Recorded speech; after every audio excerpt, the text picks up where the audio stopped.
किसी ने ओशो से पूछा कि मैं कौन हूँ, मैं कहाँ से आया हूँ और क्या मेरी नियति है। तो ओशो ने कहा कि यह प्रश्न ऐसा नहीं कि कोई और तुम्हें इसका उत्तर दे सके।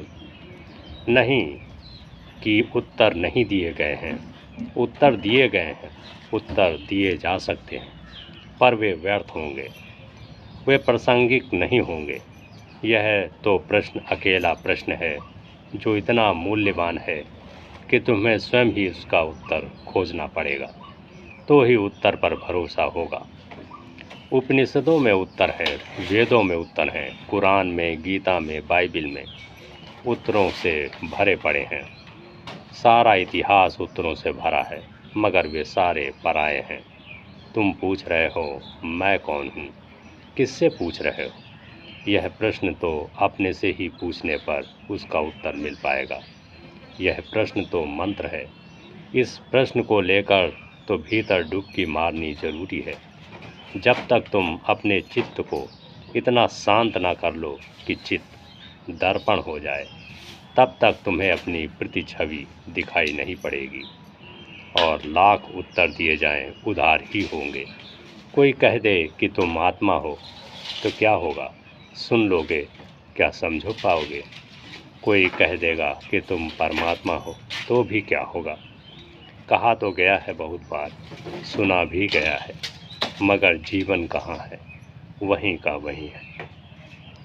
यह कोई सैद्धांतिक प्रश्न नहीं है, यह प्रश्न अस्तित्वगत है।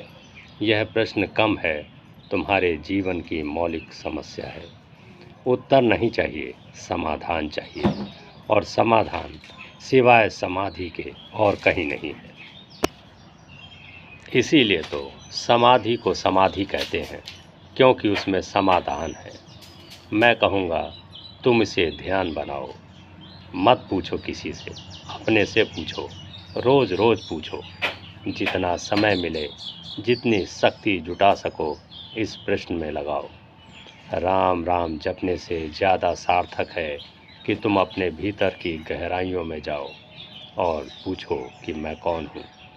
और जल्दी से किसी उत्तर पर राजी मत हो जाना, क्योंकि मन बहुत चालबाज है, बहुत चालाक है, चतुर है। मन कहेगा यह भी क्या बात है, अरे साफ तो कृष्ण ने कहा है कि तुम कौन हो।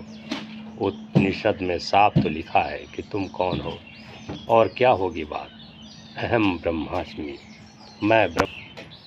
उद्घोषणा कर गए हैं ऋषि मुनि, जिन्होंने जाना, दृष्टा, जिन